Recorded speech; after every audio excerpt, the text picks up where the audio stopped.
ठाण्यात पगारवाढीच्या मागणीसाठी टीएमटीच्या कर्मचाऱ्यांचा संप। आज सकाळपासून आनंदनगर डेपोमध्ये संप पुकारण्यात आलाय।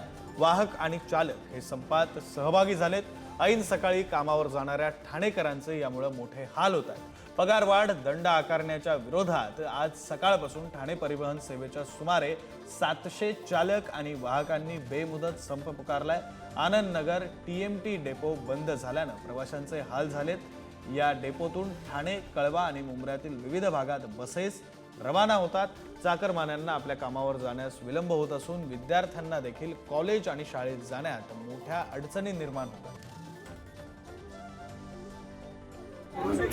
बोलणं केलं होतं तरी पण मॅनेजमेंटने अजून आम्हाला त्याचा निर्णय दिलेला नव्हता। त्याच्यामुळे सर्व चालकांनी आज संप पुकारला आहे।